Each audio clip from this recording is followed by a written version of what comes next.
Fil mursalin nabiyina wa maulana Muhammadin wa ala alihi wa sahbihi ajma'in wa ashhadu an la ilaha illallah wahdahu la syarikalah wa ashhadu anna Muhammadan abduhu wa rasuluh sallallahu alaihi wa ala alihi wa sahbihi wa sallama tasliman katsira thumma amma ba'd. Alhamdulillah, kembali kita melanjutkan kajian rutin yang diselenggarakan oleh komunitas Rumah Dakwah Paduka London, dan kajian ini untuk malam ini dilaksanakan di Masjid At-Thaibah Kenjeran, Surabaya. Ada jamaah yang ikut hadir di sini pasca kajian habis maghrib tadi ya, lalu dilanjutkan lagi dengan kajian setelah Isya saat ini, dan ada juga jamaah yang mengikuti melalui Zoom. Jadi ada jamaah yang di dunia nyata dan di dunia gaib. Ada suaranya tapi tidak ada orangnya ya. Orangnya berada di jauh. Baik.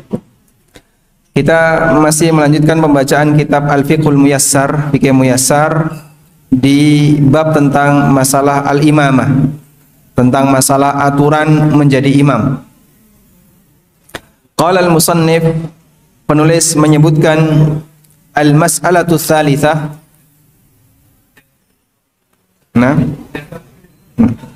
Al-mas'alatu tsalitsah, pembahasan yang ketiga. Saya gunakan sarkon tadi.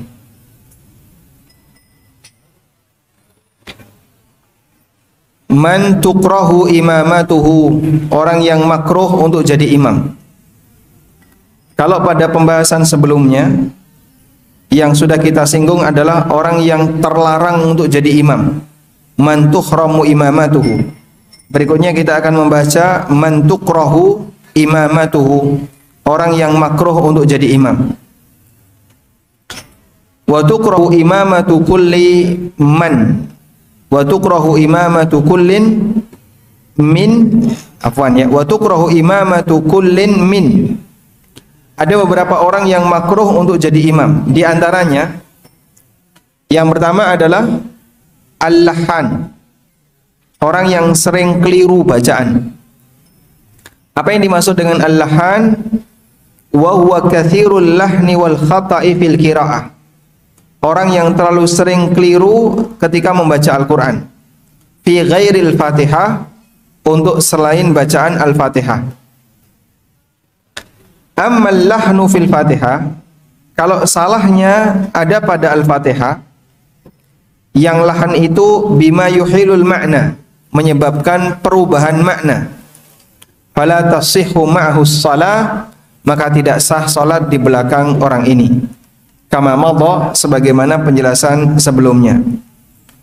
Wa dzalika liqaulin Nabi sallallahu alaihi wasallam, ya ummul qauma aqra'uhum li kitabillah.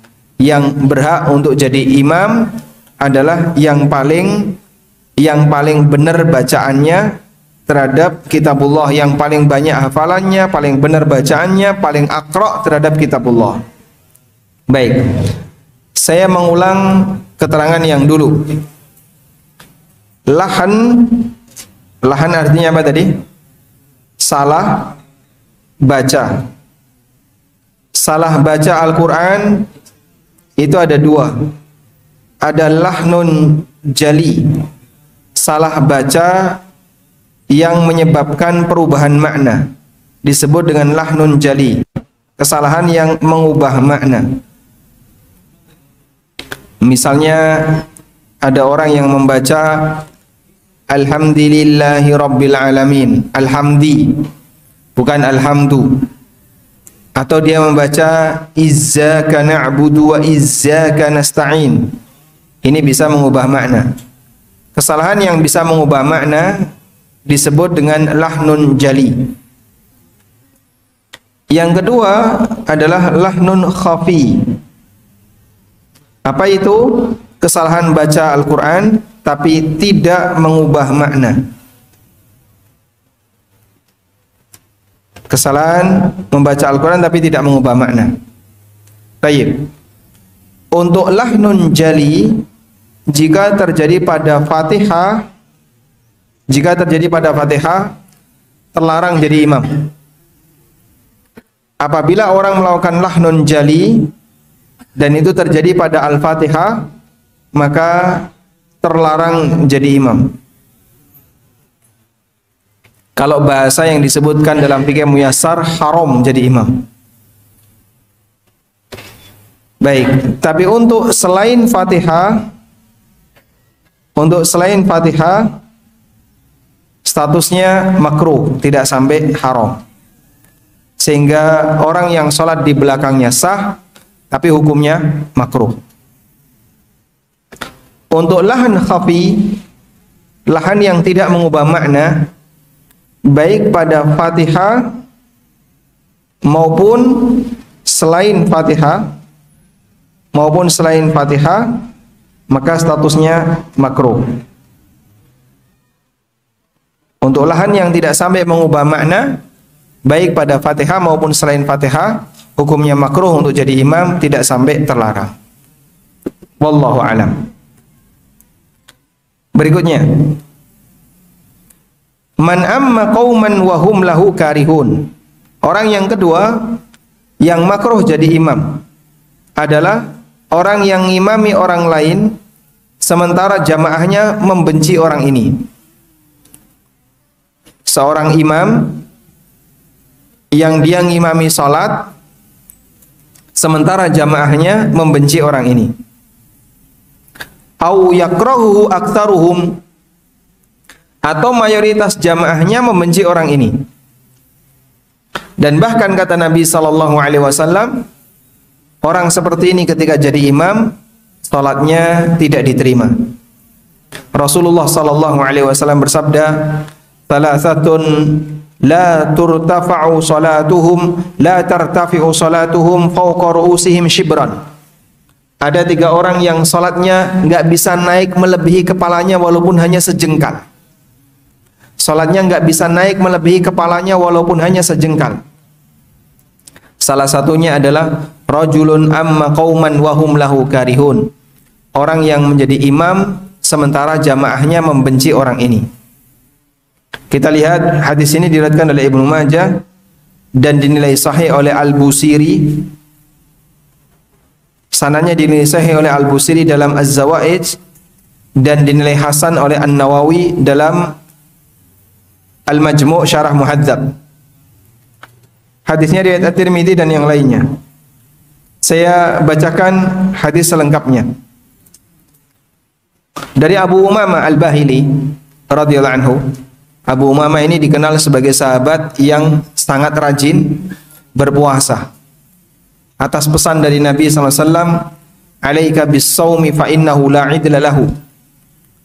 Lakukanlah puasa karena puasa ini amal yang enggak ada tandingannya. Fala yura Aba Umamah illa wa huwa sha'im. Maka setiap hari Abu Umamah itu berpuasa. Dia, istrinya dan budaknya.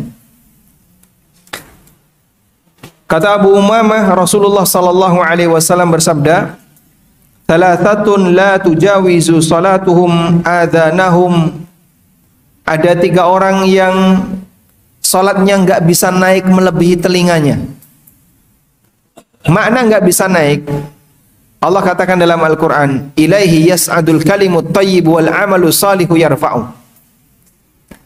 Menuju Allah, kalimat thayyibah itu naik dan Allah mengangkat amal saleh. Ketika Allah mengangkat amal saleh, berarti amal itu diterima.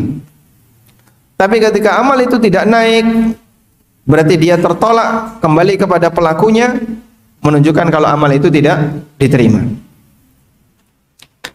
Nabi SAW mengatakan, siapa saja 3 orang itu, al-abdul abik hatta yarji'a, budak yang melarikan diri sampai dia balik ke tuannya.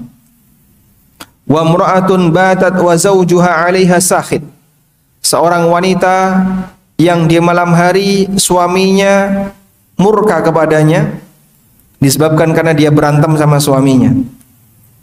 Wa imamu qaumin wa hum lahu karihun, dan orang yang ngimami salat sementara jamaahnya membenci orang ini, membenci imam ini. Riwayat At-Tirmidzi dan sanadnya dinilai hasan oleh Syekh Albani rahimahullah. Baik. Hadis ini Masya Allah ya cukup sensitif bagi sebagian masyarakat, sehingga kita perlu memahami maknanya agar jangan sampai salah posisi, sehingga kita banyak menuding orang sholatmu tidak diterima, kenapa jamaahmu membenci kamu. Kalau salah posisi kayak gini dalam menilai, ini bisa berbahaya. Sekarang saya bacakan beberapa keterangan ulama tentang makna imam yang dibenci jamaah, yang sholatnya tidak diterima. Imam dibenci jamaah, sholatnya tidak diterima.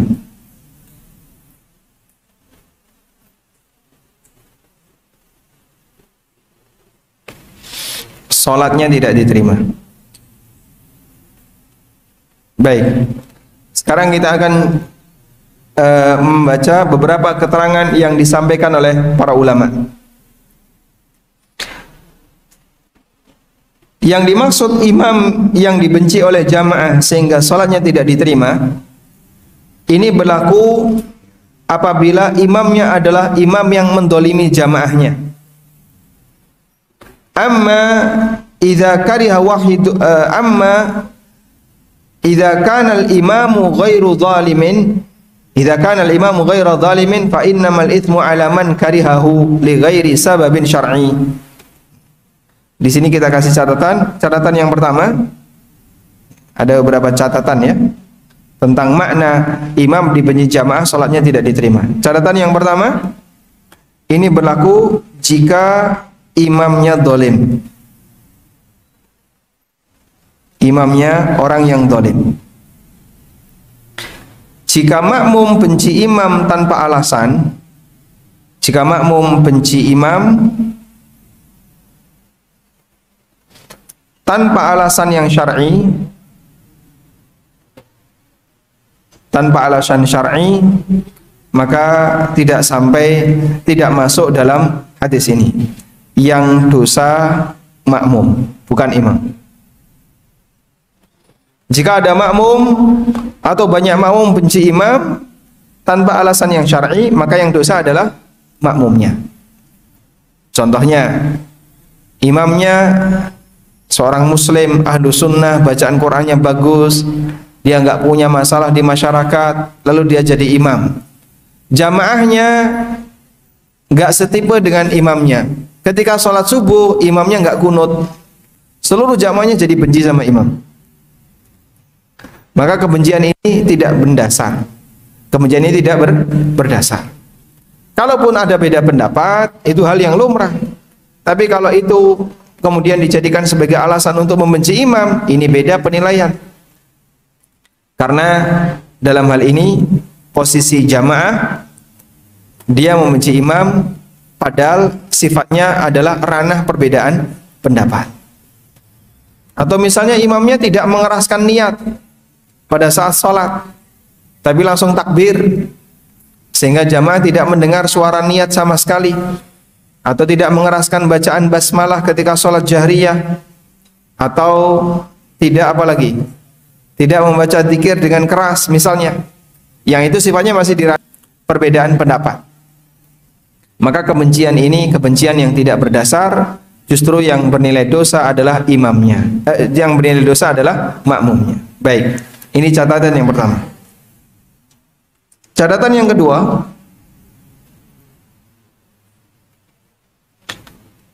kata Imam Ahmad, idza kariha wahidun aw itsnan aw thalathah fala ba'sa ay yusalli bihim hatta yakrahu aktsarul qaum.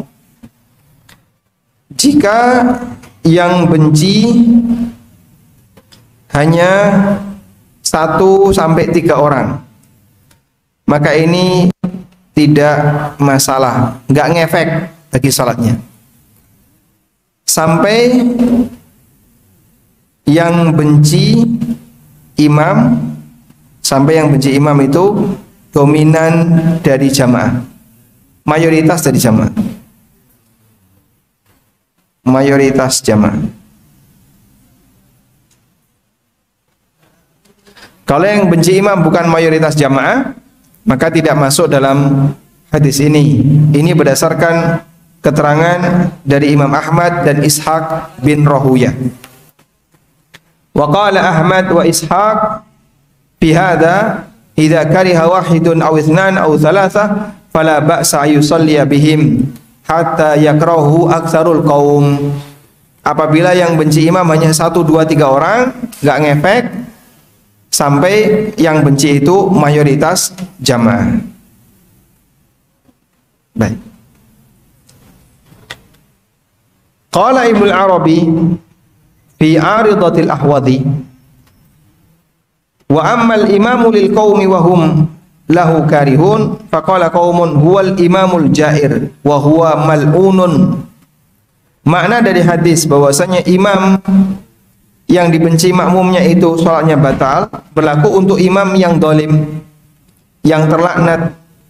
Wala yamtani'u ayyakuna imamus salati mithlahu idza kana fajiran. Meskipun bisa jadi antara imam dan makmum sama-sama orang fasik. Imamnya orang fasik, makmumnya juga orang fasik.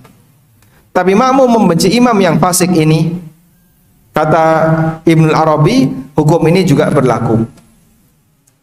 Fa in kana dzalika min dzulmil jama'ati lahu wa huwa ala tariqatin hasanah lam yadkhul fi dzam.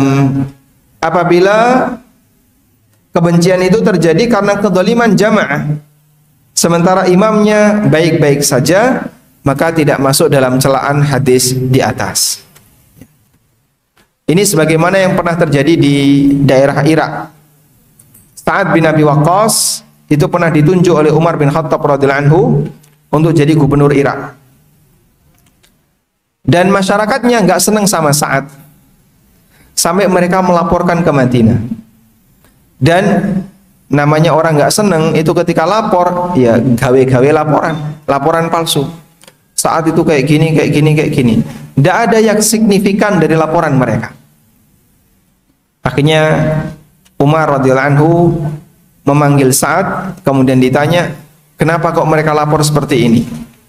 Lalu Sa'ad salah satu di antaranya beliau memberikan penjelasan, karena salah satu di antara keluhan masyarakat Irak ketika itu adalah Sa'ad kalau jadi imam, sholatnya lama.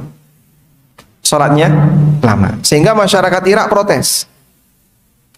Lalu kata Sa'ad, aku gak peduli apa yang mereka katakan, wahai Amirul Mukminin, selagi aku mengerjakan sholat sesuai dengan sunnah Nabi Sallallahu Alaihi Wasallam. Kemudian apa kata Umar ketika mendengarkan jawaban Sa'ad? Beliau mengatakan, hadza ma ara. Saya duga juga demikian. Sudah saya duga seperti itu. Sehingga maksud Umar, ya paling masyarakat Irak tidak senang dengan Sa'ad bin Abi Waqqas, sebabnya adalah karena sholatnya Sa'ad bin Abi Waqqas itulah lama, padahal itu yang sesuai sunnah. Wallahu a'lam. Baik. Ini dua catatan yang perlu diperhatikan terkait makna hadis imam yang dibenci jamaah sholatnya tidak diterima. Berlaku bagi imam yang dolim, dan yang kedua yang membenci mayoritas jamaah. Jika yang benci hanya 1, 2 orang maka tidak masalah. Kita lanjutkan. Yang ketiga, may yukhfi ba'dal huruf atau may yukhfa ba'dul huruf wala yafsah. Ada orang yang dia nggak bisa membaca huruf tertentu sehingga dia tidak fasih. Misalnya cedal, ra, ar-rahmanir rahim, alhamdulillahi rabbil alamin, ar-rahmanir rahim. Dia roknya celat. Orang yang celat, cedal seperti ini makruh untuk jadi imam. Wa kadza may yukarriru ba'dal huruf. Demikian pula orang yang suka mengulang-ulang huruf. Sehingga ketika bicara gagap ya. Aku, mama mau. Nah, itu namanya apa? Namanya apa orang kayak gitu? Gagap, betul ya? Nah. Allahu Akbar. Jadi nggak karuan nanti. Alhamdulillahi Rabbil Alamin. Dia gagap. Kal fa alladhi yukarrul fa. Ada orang yang disebut dengan al-fa'fa'a. Itu suka mengulang huruf fa.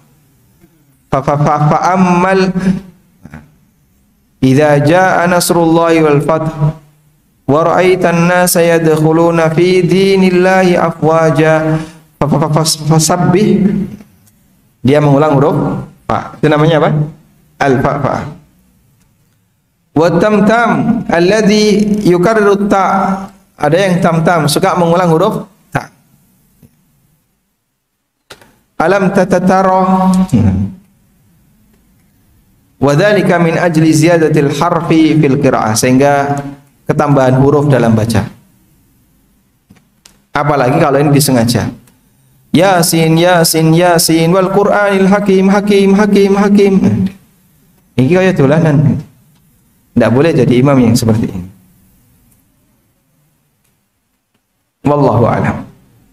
Baik, insyaallah bisa dipahami ya. Di Indonesia tidak kita jumpai mungkin. Kalaupun orang itu gagap dalam pembicaraan sehari-hari, sementara untuk bacaan Al-Quran kelihatannya dia masih lancar. Cuman kalau orang yang cedal, celat, ngomong roh, nggak bisa ya. Ini tidak boleh jadi imam. Dan semakna dengan ini adalah penyakit dari masing-masing daerah. Contohnya, orang Sunda ketika membaca huruf fitnah, ya. Kata siapa orang Sunda tidak bisa mengucapkan huruf F, itu fitnah. Ya. Pasabbih bihamdi rabb. Gimana Pak? Pasabbih, subhanallah. Pasabbih. Enggak boleh kayak gini jadi imam. Makruh jadi imam. Orang Jawa itu tidak bisa membedakan antara za dengan ya. Sehingga za dibaca ya dibaca za. Ustadz Yayid Jawas. Idza zulzilatil dibaca idza yulzilatil ardu zilyalaha. Imam di kampung saya kayak gitu di Jogja. Dia baca za dengan iya. Giliran iyyaka na'budu wa iyyaka nasta'in. Begitu ya jadi za. Imamnya ada yang kayak gitu. Ini makruh jadi imam. Ada juga yang dia huruf a jadi nga. Ghairil maghdubi alaihim. Iyyaka na'budu wa iyyaka nasta'in. Kalau ini lahnun jali bisa batal salatnya, sehingga tidak boleh jadi imam. Walhamdulillah. Tayyib. Makanya saya sampaikan ya kepada para jamaah sekalian, tolong para imam itu sadar diri. Nek ngerti raiso ojo nekat. Karena ini masalah sholat. Di situ ada sah dan batal. Sehingga jangan hanya sebatas aku wong tua, sing paling berhak karena paling senior di kampung ini, ketua takmir lagi. Baik, kita mengakui Anda orang tua, Anda paling senior, monggo silahkan. Ketua takmir, monggo. Tapi ini urusan imam, tua nom bukan acuan. Yang jadi acuan apa? Benernya bacaan, benernya sholat. Usia itu ditaruh paling belakang. Kriteria usia ditaruh paling belakang. Kalau jenengan tetap mau nekat jadi imam, sebaiknya jadi ketua RT saja. Nah itu boleh jadi imam ya, imam RT. Urusan dunia nggak fasih baca Fatihah, nggak apa-apa. Tapi kalau dalam urusan sholat ini ada aturannya. Sing ra iso aja nekat, karena sholat bisa batal. Nah, selanjutnya al-mas'alatur rabi'ah, pembahasan yang keempat. Maudhi'ul imami minal ma'mumin, posisi imam terhadap makmum. Yang lebih sesuai sunnah, taqaddumul imami alal ma'mumin, imam berada di depan.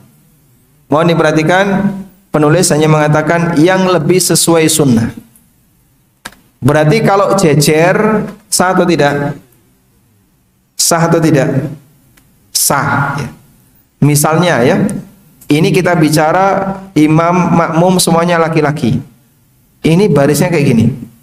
Imam di sini. Makmum kanan kirinya ini makmum. Ini imam. Imam. Di sini makmum. Di sini juga makmum. Jadi ada makmum di kanan kirinya. Sama seperti sholatnya wanita. Tapi ini semuanya laki-laki. Ini laki-laki, laki-laki. Imamnya juga laki-laki. Ini laki-laki semua. Sahkah sholat ini? Sah. Tapi tidak sesuai sunnah. Seharusnya imam di mana? Imam di mana seharusnya? Maju, bukan di belakang. Sehingga kenapa disebut imam? Li'annahu fil amam, karena dia berada di depan. Bahasa Arab depan itu apa? Amam. Makanya seharusnya ini maju, jangan di sini. Maju sehingga dia berada di depannya makmum yang lain. Ini diisi oleh makmum. Baik. Fayaqifuna khalfal imami idza kanu tsnaini fa aktsar. Maka makmum berdiri di belakang imam kalau dua atau lebih. Li'annahu sallallahu alaihi wasallam kana idza qama ila sholati taqaddama wa qama ashabu khalfah. Karena seperti itu praktek Nabi sallallahu alaihi wasallam. Ketika beliau salat, beliau berada di depan dan sahabat yang jadi makmum di belakangnya. Disebutkan dalam hadis riwayat Muslim, Abu Dawud dan yang lainnya. Anna Jabiron wa Jabbar. Ada dua sahabat namanya mirip ya, Jabir dengan Jabbar. Waqafa, mereka salat berdiri. Yang satu di sebelah kanan Nabi sallallahu alaihi wasallam, yang satu di sebelah kiri Nabi sallallahu alaihi wasallam. Maka oleh Rasulullah sallallahu alaihi wasallam fa akhadha bi aidihima hatta aqamahuma khalfa. Lalu tangan masing-masing itu ditarik ke belakang. Oleh Rasulullah sallallahu alaihi wasallam tangan masing-masing dipegang, kemudian disuruh ke belakang. Nah, hadisnya sahih riwayat Muslim dan Abu Dawud. Juga berdasarkan keterangan Anas bin Malik radhiyallahu anhu, lamma shala bihimun Nabi sallallahu alaihi wasallam fil bait. Ketika Nabi sallallahu alaihi wasallam salat di rumah neneknya Anas, namanya siapa? Mulaikah. Di rumahnya Mulaikah, neneknya Anas. Nabi sallallahu alaihi wasallam diundang oleh neneknya Anas untuk makan hidangan di rumah neneknya Anas. Lalu Rasulullah sallallahu alaihi wasallam datang. Mohon diperhatikan, posisi Anas di hadapan Rasulullah sallallahu alaihi wasallam sebagai apa? Sebagai apa? Pembantu. Sebagai pembantu. Biasanya majikan kalau diundang pembantu mau datang nggak? Jarang ya. Monggo tuan nanti datang ke rumah saya, ketemu orang tua saya, kita makan di sana. Majikan yang merasa sibuk dia nggak bakalan mau datang. Nabi SAW diundang oleh neneknya Anas dan beliau mau datang. Lalu Rasulullah SAW ketika selesai makan hidangan yang diberikan oleh neneknya Anas, Nabi SAW mengatakan, di tempat mana yang kau inginkan aku untuk sholat di sini? Akhirnya ditunjuk satu tempat. Kemudian disiapkan oleh Anas bin Malik tikernya dan seterusnya. Disebutkan dalam hadis itu, Anas ketika mau gelar tiker itu disiram dengan air, diciprati dengan air. Kenapa, Pak? Saking tuone tikar itu sehingga ngelinting gitu ya. Tikar kalau terlalu sering digulung apa Pak? Ngelinting, nekuk. Ya. Akhirnya dikasih air biar bisa lurus. Kemudian Rasulullah SAW salat jadi imam bagi mereka. Lalu kata Anas, "Tsumma ya ummu Rasulullah sallallahu alaihi wasallam." Nabi SAW jadi imam, wa naqumu khalfahu. Lalu kami berdiri di belakang beliau, fayusalli bina, dan beliau ngimami kami. Wa yaqifur rajulul wahid, sementara orang yang sendirian dia berdiri di sebelah kanan imam, muhadhiyan lahu, sejajar dengan imam. Li'annahu sallallahu alaihi wasallam, karena Nabi sallallahu alaihi wasallam pernah adara Ibnu Abbas, memutar Ibnu Abbas dan Jabir ke arah kanan, lamma waqafa an yasarihi, ketika keduanya berdiri di sebelah kiri Nabi sallallahu alaihi wasallam. Ini ada dua riwayat ya. Yang pertama riwayat Ibnu Abbas, yang kedua riwayat Jabir. Rasulullah sallallahu alaihi wasallam pernah salat sendirian. Awalnya beliau sendirian. Lalu datang Ibnu Abbas. Kemudian Ibnu Abbas berdiri di sini. Ibnu Abbas kemudian berdiri di sebelah kiri Nabi sallallahu alaihi wasallam. Oleh Nabi sallallahu alaihi wasallam dipegang kepalanya, kemudian diputar ke sebelah kanan beliau sallallahu alaihi wasallam. Dipegang kepalanya, diputar ke sebelah kanan. Muternya depan atau belakang? Depan atau belakang? Hah? Belakang atau depan? Belakang. Kenapa enggak lewat depan? Kenapa enggak lewat depan? Batal. Nanti bisa apa? Melewati orang yang di depan, melewati orang yang sedang salat. Sehingga kalau muternya dari depan, diputar ke depan, nanti melewati orang yang sedang salat. Maka muternya dari belakang. Hal yang sama juga dilakukan oleh Jabir. Jabir ketika datang langsung di sebelah kiri Nabi sallallahu alaihi wasallam. Kemudian oleh Nabi sallallahu alaihi wasallam dipindah ke sebelah kanan. Tapi ini kejadian yang berbeda dengan kejadian yang dialami oleh Ibnu Abbas radhiyallahu anhuma. Baik, kita lanjutkan.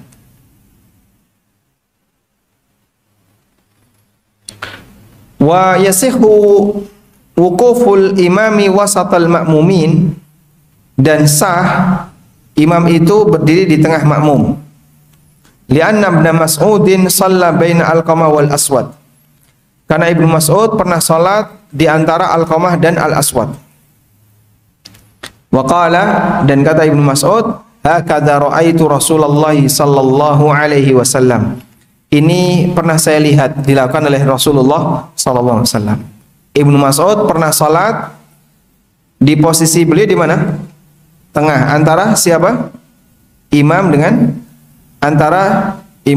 Antara Alqamah dengan Al-Aswad.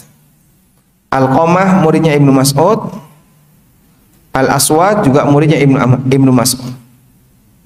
Yang tengah ini Ibnu Mas'ud. Baik. Sehingga kanan kirinya makmum. Dan kata Ibnu Mas'ud, saya pernah melihat Nabi sallallahu alaihi wasallam seperti ini. Berarti ada dua keterangan ya. Kalau Jabir dan Jabbar dibawa ke belakang, kalau Alqamah dan Al-Aswad oleh Ibnu Mas'ud dibiarkan di kanan kiri beliau. Dan kata Ibnu Mas'ud, beliau pernah menyaksikan Nabi sallallahu alaihi wasallam melakukan seperti ini. Hadisnya riwayat Abu Dawud dan statusnya sahih. Lakin yakunu dzalika muqayyadan bihalid darurah. Namun di sini dikasih catatan itu hanya berlaku pada kondisi darurat. Wa yakunul afdal, sehingga yang lebih afdal adalah al-wuqufu khalfal imam, berdiri di belakang imam. Wa takunun nisa'u khalfa sufufir rijal, sementara posisi wanita berada di belakang shaf lelaki. Berdasarkan hadis Anas, beliau masih bercerita tentang pengalamannya tadi. Safaftu ana wal yatim wara'a. Aku dan seorang anak yatim membuat shaf di belakang Rasulullah SAW. Wal ajuzu mi wara'ina, nenek berada di belakang kami. Sehingga urutan shaf, lelaki dewasa, anak-anak lelaki, kemudian ibu-ibu dewasa. Tayyib. Walhamdulillahirabbil alamin. Nah, sekarang kita akan tambahkan pembahasan berkaitan dengan hukum makmum yang berdiri di sebelah kiri imam.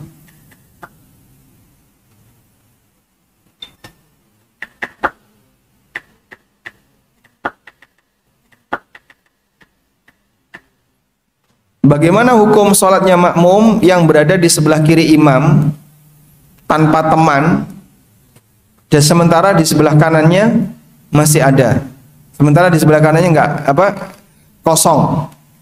Afwan, saya ulang ya. Bagaimana kondisi makmum yang berdiri di sebelah kiri imam sementara sebelah kanannya kosong? Kita rinci di sini. Makmum yang sholat dan dia berdiri di sebelah kiri imam ada dua keadaan.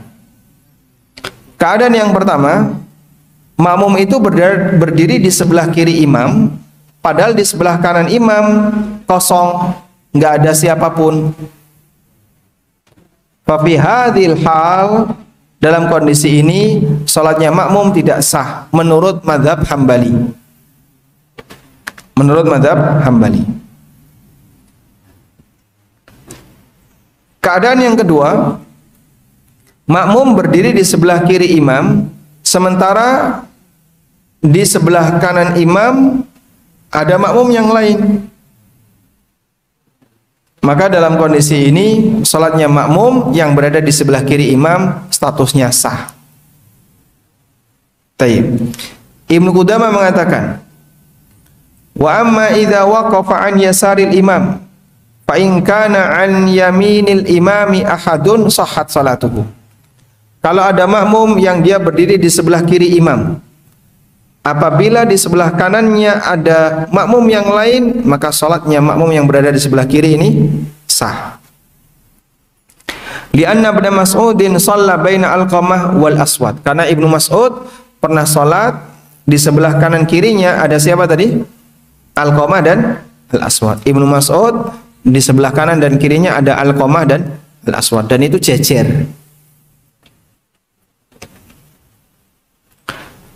Falamma faragu, ketika selesai salat, Ibnu Mas'ud mengatakan, hakadza ra'aitu Rasulullah sallallahu alaihi wasallam fa'al. Seperti ini ya, aku pernah melihat yang dilakukan oleh Rasulullah sallallahu alaihi wasallam. Hadis riwayat Abu Dawud. Wa li anna wasata as-saffi mauqifun lil-imami fi haqqin nisa'i wal urat. Selain itu, posisi pertengahan shaf adalah tempat bagi imam untuk jamaah wanita atau orang yang berjamaah dalam kondisi terbuka auratnya. Apa ada Pak jamaah terbuka auratnya? Ada. Dan itu terjadi pada ulama. Kok bisa Pak ulama melakukan seperti itu? Terjadi di penjara. Beberapa ulama yang di penjara, di dalam penjara mereka itu disuruh untuk telanjang.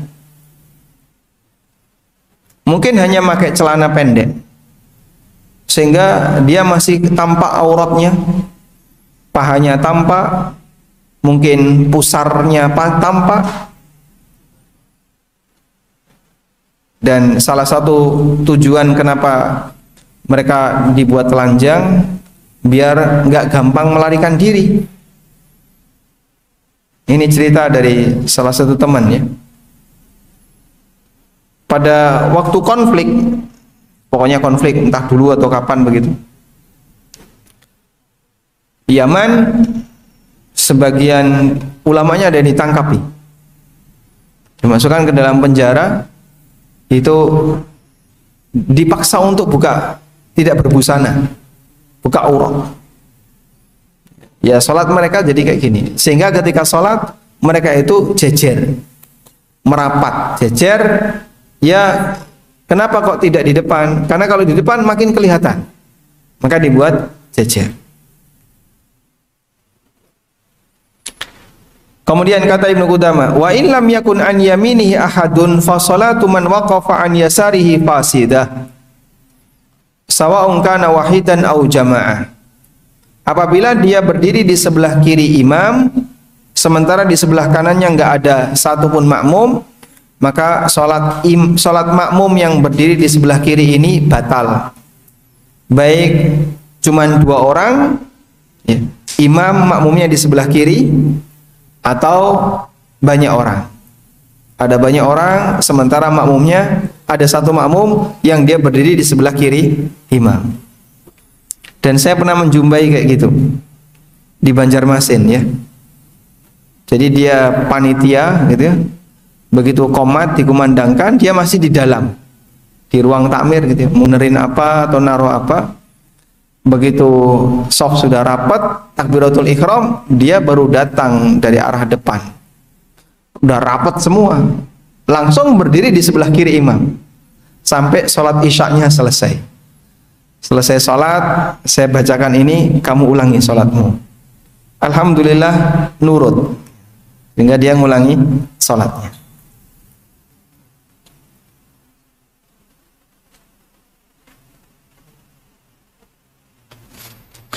Ini pendapat mazhab Hambali. Namun kata Ibnu Qudamah, wa aktsaru ahli ilmi yarawna lil ma'mumil wahid ay yaqifa an yaminil imam wa annahu in waqafa an yasarihi khalafas sunnah. Namun mayoritas ulama mereka berpendapat bahwa makmum sendirian dia harusnya berdiri di sebelah kanan imam. Andai kan dia berdiri di sebelah kiri imam, maka statusnya hanya menyalahi sunnah, tapi tidak sampai batal. Ini menurut pendapat mayoritas ulama. Wallahu a'lam. Selanjutnya kita akan bahas al-mas'alatul khamisah. Permasalahan pembahasan yang kelima. Ma yatahammaluhul imamu 'anil ma'mum. Apa yang bisa ditanggung oleh imam dari makmumnya. Ada sebuah hadis di mana Nabi sallallahu alaihi wasallam mengatakan al-imamu dhamin wal muadzinu mu'tamin. Imam itu dhamin, orang yang menjamin. Rasulullah sallallahu alaihi wasallam menyebutkan al-imamu dhaminun wal muadzinu mu'taminun. Hadis sahih ya, riwayat Abu Dawud, dinilai sahih oleh Syalbani. Dari sahabat Abu Hurairah radhiyallahu anhu, Nabi sallallahu alaihi wasallam mengatakan al-imamu dhaminun wal muadzinu mu'taman. Imam itu yang jamin, sedangkan muadzin itu orang yang diberi amanah. Lalu beliau mendoakan, Allahumma arsyidil a'immah, ya Allah berikanlah petunjuk bagi para imam, waghfir lil muadzinin, dan ampunilah para muadzin. Doanya Nabi sallallahu alaihi wasallam. Sehingga muadzin mendapatkan doa apa tadi? Permohonan ampunan dari Rasulullah sallallahu alaihi wasallam. Baik. Lalu apa makna imam itu dhamin, yang menjamin? Makna imam itu yang menjamin ada banyak makna. Allati ittafaqa 'alaiha ahlul ilmi fi abwabi salati al-jamaah, yang disepakati oleh ulama dalam masalah salat jamaah. Seorang imam itu dhamin artinya adalah annahu yajibu 'alaihi ay yahfadha salatal ma'mumin minal butlan. Imam wajib menjaga salatnya makmum agar jangan sampai batal. Bentuknya gimana? Imam jangan sampai batal. Jadi imam ojo ngentut, ya. Jangan sampai batal. Imam jangan sampai batal.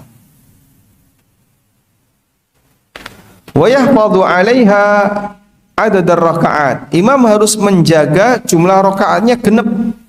Jangan sampai ada yang kurang. Wala yanquru bihi musallata naqran mukhillan bil arkan. Jangan terlalu cepat melakukan gerakan salat sampai rukunnya hilang.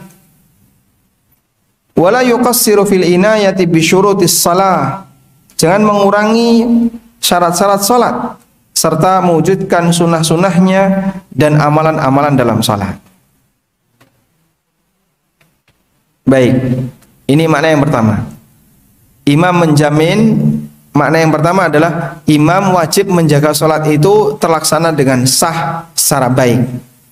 Makna yang pertama. Makna yang kedua, imam menjamin dalam arti keberadaan imam menyebabkan makmum tidak perlu melakukan sesuatu. Yaitu ketika sholat jahriyah, maka imam menanggung bacaan Fatihahnya makmum. Wa yatahammalu anhu qira'atas surah al-qasirah aidan. Dan imam juga menanggung bacaan surat yang pendek. Kama yatahammalu sahwal ma'mum idza taraka ba'dhas sunan. Sebagaimana imam juga menanggung lupanya makmum ketika dia meninggalkan sebagian sunnah. Bahkan bisa menanggung Fatihahnya makmum yang masbuk. Itu adalah makna imam sebagai penjamin yang disepakati oleh para ulama. Baik, jadi begini ya. Kalau sholatnya imam benar, maka sholatnya makmum juga benar. Meskipun bisa jadi sholatnya makmum ada yang salah. Contohnya apa? Makmum datang pada saat imam mendekati ruku. Begitu makmum takbiratul ihram, Allahu Akbar. Lalu dia membaca surat Al-Fatihah sampai di Ar-Rahmanir Rahim, Allahu Akbar. Ini sholat sir ya, sholat duhur atau asar. Dan sholat sir yang lain, rakaat ketiga sholat maghrib, rakaat dua, rakaat ketiga dan keempat sholat isya.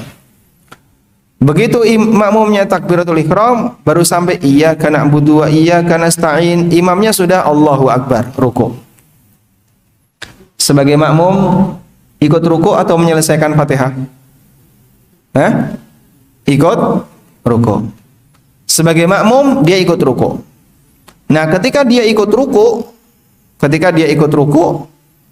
maka dalam posisi ini makmum kurang bacaan Fatihahnya.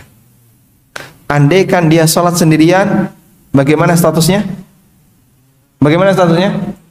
Bapak ibu kalau sholat Allahu Akbar sampai iyyaka na'budu wa iyyaka nasta'in, Allahu Akbar, ruku.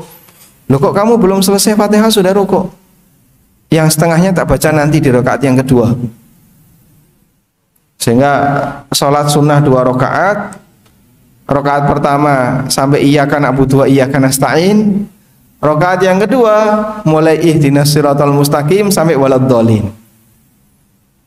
Bagaimana hukum sholatnya? Batal. Kenapa? Dia tidak membaca Al-Fatihah dengan lengkap. Tapi ketika orang ini jadi makmum karena imamnya sudah ruku, sholatnya sah. Sholatnya sah. Itulah yang dimaksud yatahammaluhu al-imam. Imam itu menanggung kekurangan makmum. Walhamdulillah. Nah, berdasarkan hadis Abu Hurairah radhiyallahu anhu secara marfu, Nabi sallallahu alaihi wasallam bersabda, "Wa idza qara'a fa'ansitu." Kalau imamnya sedang membaca, maka diamlah, dengerin. Sehingga pada saat imam melakukan sholat jahriyah, makmum mendengarkan dengan serius. Ya, jangan sambil membaca sendiri. Juga berdasarkan sabda Nabi sallallahu alaihi wasallam, "Man kana lahu imamun fa qira'atuhu lahu qira'ah." Barang siapa yang punya imam, maka bacaan imam menjadi bacaan makmum. Siapa yang punya imam, maka bacaan imam menjadi bacaan makmum. Hadis riwayat Ahmad, Ibnu Majah dan dinilai hasan oleh Syekh Albani. Wa amma fis sirriyah fa innal imama la yatahammalu qira'atal Fatihah 'anil makmum. Adapun untuk salat sir, imam tidak nanggung Fatihahnya makmum, sehingga makmum juga harus baca. Kalau jahriyah, makmum diam saja sah, salatnya sah. Alhamdulillah. Baik. Si A salat sendirian. Takbiratul ihram, membaca doa iftitah, al-ta'awud, bismillah, al-fatihah, baca surat. Sudah? Kemudian ruku, i'tidal, sujud, terus dia ketika mau bangkit ke rakaat yang kedua, dia duduk tasyahud. Setelah tasyahud balik ke rakaat yang kedua, duduk tasyahud lagi. Setelah itu dia balik ke rakaat yang ketiga, duduk tasyahud lagi. Kemudian salam. Salat apakah ini? Salat apakah ini? Maghrib. Maghrib yang dalam posisi masbuk berapa rakaat? satu, masbuk 1 rakaat. Ya? Sehingga dia datang ketika imamnya sedang di rakaat yang kedua. Maka nanti dia tasyahud, 3 rakaat, 3 tasyahud. Udah. Sah nggak salatnya makmum seperti ini? Sah. Kenapa? Dia jadi makmum. Andai kan dia salat sendiri, sah atau tidak? Batal. Andai kan salat sendiri, dia batal. Sehingga karena dia jadi makmum, maka salatnya sah. Sehingga di posisi ini dia tidak perlu mengulangi salatnya. Wallahu a'lam. Walhamdulillahirabbil alamin. Baik.